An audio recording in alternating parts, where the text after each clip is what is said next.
Hi എല്ലാവർക്കും നമസ്കാരം. നിങ്ങളുടെ വർക്ക് പ്ലേസിൽ എപ്പോഴെങ്കിലും ഇങ്ങനെ തോന്നിയിട്ടുണ്ടോ?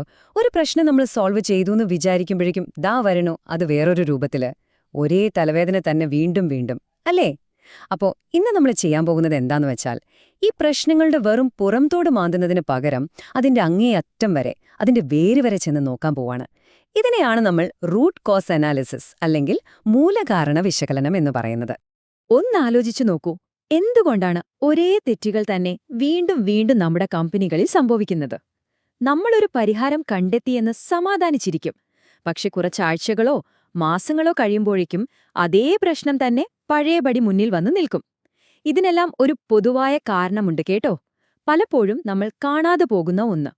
അപ്പോ ഇതാണ് നമ്മുടെ ഇന്നത്തെ ചർച്ചയുടെ ഒരു കാതലെന്ന് പറയുന്നത്. നോക്കൂ, ഒരാൾക്കൊരു തെറ്റുപറ്റിയെന്ന് പറഞ്ഞ് അയാളെ കുറ്റപ്പെടുത്താൻ ഭയങ്കര എളുപ്പമാണ്. പക്ഷേ അതൊരു യഥാർത്ഥ പരിഹാരമേ അല്ല.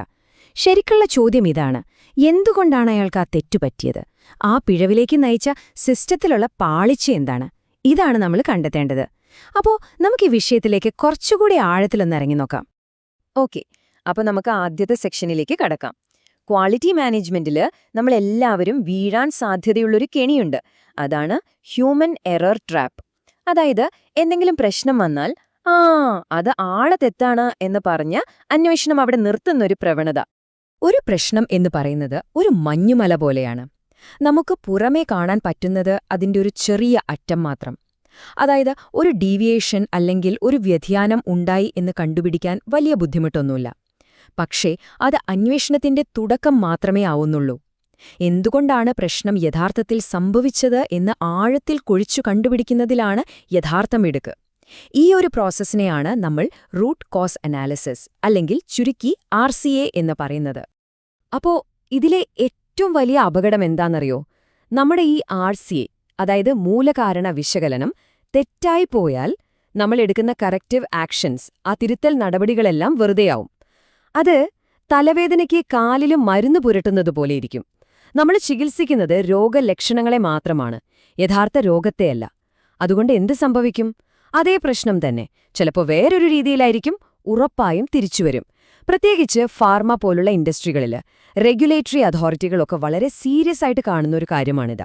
ഇതൊരു വളരെ പ്രധാനപ്പെട്ട പോയിന്റാണ്, പ്രത്യേകിച്ച് ക്വാളിറ്റി ഡിപ്പാർട്ട്മെന്റിലുള്ളവർക്ക്. നിങ്ങൾ ഏത് ഇൻഡസ്ട്രിയിലായാലും ശരി, ഒരു ഒഫീഷ്യൽ ഓഡിറ്റ് വരുമ്പോൾ ഹ്യൂമൻ എററാണ് കാരണമെന്ന് മാത്രം പറഞ്ഞൊരു റിപ്പോർട്ട് കൊടുത്താൽ അത് അവർ സ്വീകരിക്കില്ല. അതിനെ ഒരു വീക്ക് ഇൻവെസ്റ്റിഗേഷൻ ആയിട്ടേ അവരെ കാണൂ. അവരുടെ അടുത്ത ചോദ്യം ഇതായിരിക്കും: ഓക്കെ, ആ വ്യക്തിക്ക് എറർ പറ്റി, പക്ഷെ എന്തുകൊണ്ട് പറ്റി? ആ ചോദ്യത്തിനാണ് അവർക്ക് ഉത്തരം വേണ്ടത്. അപ്പൊ പിന്നെ എന്താ ഇതിനൊരു പരിഹാരം? വെറുതെ ഊഹിച്ചു കണ്ടുപിടിക്കുന്നതിനു പകരം പ്രശ്നത്തിന്റെ യഥാർത്ഥ കാരണം കണ്ടെത്താൻ നമ്മളെ സഹായിക്കുന്ന ചില സിസ്റ്റമാറ്റിക് ടൂൾസ് ഉണ്ട്. നമുക്കവ ഏതൊക്കെയാണെന്ന് നോക്കാം. പ്രധാനമായും 2 ടൂൾസാണ് നമ്മളിന്ന് നോക്കാൻ പോകുന്നത്. ക്വാളിറ്റി മാനേജ്മെന്റ് സിസ്റ്റത്തിൽ അല്ലെങ്കിൽ QMSൽ ഏറ്റവും കൂടുതൽ ഉപയോഗിക്കുന്ന 2 ടൂൾസ്. ഒന്നാമത്തേത് ഫിഷ്ബോൺ ഡയഗ്രാം, രണ്ടാമത്തേത് 5Y അനാലിസിസ്. ഒരു ഇൻവെസ്റ്റിഗേറ്ററുടെ ടൂൾ കിറ്റിലെ ഏറ്റവും പവർഫുള്ളായ 2 ആയുധങ്ങളാണിത്.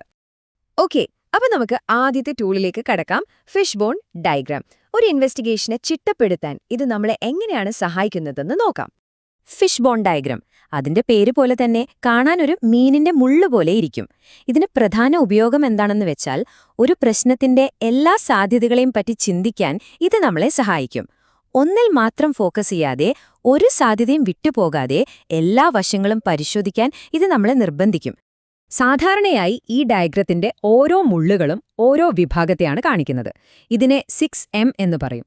മാൻ, അതായത് മനുഷ്യരുമായി ബന്ധപ്പെട്ട കാര്യങ്ങൾ; മെഷീൻ, അതായത് ഉപകരണങ്ങൾ; മെത്തേഡ്, നമ്മൾ ചെയ്യുന്ന രീതി അല്ലെങ്കിൽ SOP; മെറ്റീരിയൽ, അതായത് അസംസ്കൃത വസ്തുക്കൾ; മെഷർമെന്റ്, നമ്മുടെ അളവുകൾ; പിന്നെ എൻവിയോൺമെന്റ് അഥവാ സാഹചര്യം. ഇങ്ങനെ എല്ലാ ആംഗിളിൽ നിന്നും ഒരു പ്രശ്നത്തെ നോക്കുമ്പോഴാണ് ഒരാളെ മാത്രം കുറ്റം പറയുന്ന രീതിയിൽ നിന്നും മാറി സിസ്റ്റത്തിന്റെ യഥാർത്ഥ പ്രശ്നങ്ങൾ നമുക്ക് കാണാൻ പറ്റുന്നത്. ഇനി നമ്മുടെ രണ്ടാമത്തെ ടൂളിലേക്ക് വരാം, 5Y അനാലിസിസ്. ഇത് കേൾക്കുമ്പോൾ വളരെ സിമ്പിളായിട്ട് തോന്നും, പക്ഷേ അവിശ്വസനീയമാം വിധം പവർഫുൾ ആയിട്ടുള്ളൊരു ടെക്നിക്കാണ്. പ്രശ്നത്തിന്റെ ആഴത്തിലേക്ക് ഒരു ഡ്രിൽ മെഷീൻ പോലെ തുളച്ചു കയറാൻ ഇത് നമ്മളെ സഹായിക്കും. ഇതിന്റെ ഐഡിയ വളരെ സിമ്പിളാണ്. ഒരു ചെറിയ കുട്ടി എപ്പോഴും അതെന്താ ഇതെന്താ എന്ന് ചോദിക്കുന്നത് പോലെ ഒരു പ്രശ്നത്തെപ്പറ്റി എന്തുകൊണ്ട് എന്നൊരു 5 തവണയെങ്കിലും ആവർത്തിച്ച് ചോദിക്കുക. ഓരോ ഉത്തരത്തിൽ നിന്നും അടുത്ത എന്തുകൊണ്ട് എന്ന ചോദ്യം വരും. ഇത് എങ്ങനെയാണ് വർക്ക് ചെയ്യുന്നതെന്ന് ശരിക്കും മനസ്സിലാക്കാൻ നമുക്കൊരു റിയൽ ലൈഫ് ഉദാഹരണം തന്നെ നോക്കാം. നമുക്ക് തുടങ്ങാം. ഒന്നാമത്തെ ചോദ്യം: എന്തുകൊണ്ട് ഈ ഡീവിയേഷൻ സംഭവിച്ചു? കിട്ടിയ ഉത്തരം: പ്രോസസ്സിലെ ഒരു സ്റ്റെപ്പ് വിട്ടുപോയി. വളരെ ബേസിക്കായ ഒരു ഉത്തരം. ശരി, അപ്പൊ നമ്മുടെ രണ്ടാമത്തെ എന്തുകൊണ്ട് ആ സ്റ്റെപ്പ് വിട്ടുപോയി? ഉത്തരം: സ്റ്റാൻഡേർഡ് ഓപ്പറേറ്റിംഗ് പ്രൊസീജിയർ, അതായത് SOP ഫോളോ ചെയ്തില്ല. മിക്കവാറും ഇൻവെസ്റ്റിഗേഷൻസ് ഇവിടെ വെച്ചങ്ങ് നിർത്തും. ആള് SOP ഫോളോ ചെയ്തില്ല, അയാളുടെ തെറ്റ്. പക്ഷെ നമ്മളിവിടെ നിർത്തുന്നില്ല. നമ്മൾ അടുത്ത ചോദ്യം ചോദിക്കുകയാണ്: മൂന്നാമത്തെ എന്തുകൊണ്ട് ആ SOP ഫോളോ ചെയ്തില്ല? കിട്ടിയ ഉത്തരം: ആ ജോലി ചെയ്തിരുന്ന ജീവനക്കാരന് അതിൽ ശരിയായ ട്രെയിനിങ് കിട്ടിയിരുന്നില്ല. കണ്ടോ, ഇപ്പോ ഫോക്കസ് പതിയെ ആളിൽ നിന്ന് മാറി ട്രെയിനിങ്ങിന്റെ കുറവിലേക്ക് വരുന്നു. അപ്പോ നാലാമത്തെ ചോദ്യം: എന്തുകൊണ്ട് അയാൾക്ക് ശരിയായ ട്രെയിനിങ് കിട്ടിയില്ല? ഉത്തരം: ആ പ്രോസസ്സുമായി ബന്ധപ്പെട്ട ട്രെയിനിങ് മോഡ്യൂൾ പഴയതായിരുന്നു, അത് അപ്ഡേറ്റ് ചെയ്തിരുന്നില്ല. ഇപ്പോൾ നമ്മൾ വ്യക്തിയെ വിട്ട് ഒരു പ്രോസസ് ലെവൽ പ്രശ്നത്തിലേക്കാണ് നോക്കുന്നത്. ഇനി നമ്മുടെ ഫൈനൽ ചോദ്യം അഞ്ചാമത്തെ: എന്തുകൊണ്ട് ആ ട്രെയിനിങ് മോഡ്യൂൾ അപ്ഡേറ്റ് ചെയ്തില്ല? അപ്പോഴാണ് യഥാർത്ഥ കാരണം പുറത്തുവരുന്നത്. ട്രെയിനിങ് എപ്പോഴൊക്കെയാണ് അപ്ഡേറ്റ് ചെയ്യേണ്ടത് എന്ന് ട്രാക്ക് ചെയ്യാനൊരു സിസ്റ്റം തന്നെ അവിടെ ഉണ്ടായിരുന്നില്ല. ഇപ്പോൾ നിങ്ങൾക്കിതിന്റെ പവർ മനസ്സിലായോ? നമ്മൾ തുടങ്ങിയത് ഒരാൾ ഒരു സ്റ്റെപ്പ് വിട്ടുപോയി എന്ന വളരെ സിമ്പിളായൊരു പ്രശ്നത്തിൽ നിന്നാണ്. പക്ഷേ 5 എന്തുകൊണ്ട് എന്ന ചോദ്യം ചോദിച്ചു കഴിഞ്ഞപ്പോൾ നമ്മൾ എവിടെ എത്തി? ട്രെയിനിങ് അപ്ഡേറ്റ് ചെയ്യാൻ ഒരു സിസ്റ്റം പോലുമില്ല എന്ന ഗുരുതരമായൊരു കണ്ടെത്തലിൽ. അപ്പോ യഥാർത്ഥ മൂലകാരണം ആ ജീവനക്കാരനായിരുന്നോ? അല്ല, അത് സിസ്റ്റത്തിന്റെ തന്നെ പരാജയമായിരുന്നു. ഓക്കെ, അപ്പൊ നമ്മൾ ടൂൾസൊക്കെ കണ്ടു. ഇനിയൊരു നല്ല റൂട്ട് കോസ് അനാലിസിസും ഒരു മോശം അനാലിസിസും തമ്മിലുള്ള വ്യത്യാസം എന്താണെന്ന് നമുക്കൊന്ന് ചുരുക്കി നോക്കാം. ശരിക്കും ഇത് തമ്മിൽ ആനയും ആടും പോലെയുള്ള വ്യത്യാസമുണ്ട്. ഒരു വീക്ക് RCA എപ്പോഴും ഒരാളെ കുറ്റപ്പെടുത്തിയിട്ട് അവിടെ തീരും. പക്ഷെ ഒരു സ്ട്രോങ് RCA എപ്പോഴും സിസ്റ്റത്തിലാണ് കുഴപ്പം കണ്ടെത്താൻ ശ്രമിക്കുന്നത്. വീക്ക് RCAക്ക് തെളിവുകളൊന്നും ഉണ്ടാവില്ല, വെറും ഊഹങ്ങളായിരിക്കും. പക്ഷേ സ്ട്രോങ് RCA എപ്പോഴും ഡേറ്റയുടെയും തെളിവുകളുടെയും അടിസ്ഥാനത്തിലായിരിക്കും. ഏറ്റവും പ്രധാനപ്പെട്ട കാര്യം എന്താന്ന് വെച്ചാൽ, ഒരു വീക്ക് RCA നടത്തിയാൽ ആ പ്രശ്നം ഉറപ്പായും തിരികെ വരും. പക്ഷെ ഒരു സ്ട്രോങ് RCA ആ പ്രശ്നത്തെ എന്നേക്കുമായി ഇല്ലാതാക്കാനുള്ള ഒരു CAPA, അതായത് കറക്റ്റീവ് ആൻഡ് പ്രിവെന്റീവ് ആക്ഷൻ വഴി ഒരുക്കും. നിങ്ങളൊരു ഓഡിറ്റിനെ ഫേസ് ചെയ്യുമ്പോൾ ഓഡിറ്റർമാർ എപ്പോഴും ശ്രദ്ധിക്കുന്ന ചില റെഡ് ഫ്ലാഗ്സ് ഉണ്ട്. റിപ്പോർട്ടിൽ വെറുതെ ഓപ്പറേറ്ററുടെ പിഴവ് എന്ന് എഴുതി വെക്കുക, പറയുന്ന കാരണങ്ങൾക്ക് ഒരു തെളിവും ഇല്ലാതിരിക്കുക, പിന്നെ സിസ്റ്റം ലെവലിലൊരു അനാലിസിസും ചെയ്യാതിരിക്കുക. ഇതൊക്കെ കണ്ടാൽ അവർക്ക് മനസ്സിലാകും നിങ്ങളുടെ RCA ദുർബലമാണെന്ന്.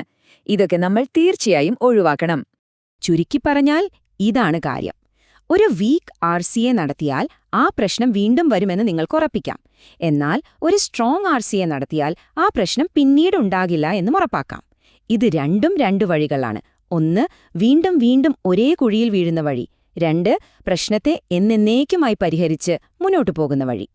അപ്പോ ഈ ചർച്ച അവസാനിപ്പിക്കുമ്പോൾ ഞാൻ നിങ്ങൾക്ക് മുന്നിലൊരു ചോദ്യം വെക്കുകയാണ്. നിങ്ങളുടെ സിസ്റ്റം എത്രത്തോളം ശക്തമാണ്? അതോ അടുത്തൊരു പ്രശ്നം വരാൻ വേണ്ടി വെറുതെ കാത്തിരിക്കുകയാണോ നിങ്ങൾ? ഒന്ന് ആലോചിച്ചു നോക്കൂ. ഈ വിഷയത്തെപ്പറ്റി സംസാരിക്കാൻ സമയം കണ്ടെത്തിയതിന് എല്ലാവർക്കും നന്ദി. അടുത്ത തവണ പുതിയൊരു വിഷയവുമായി കാണാം.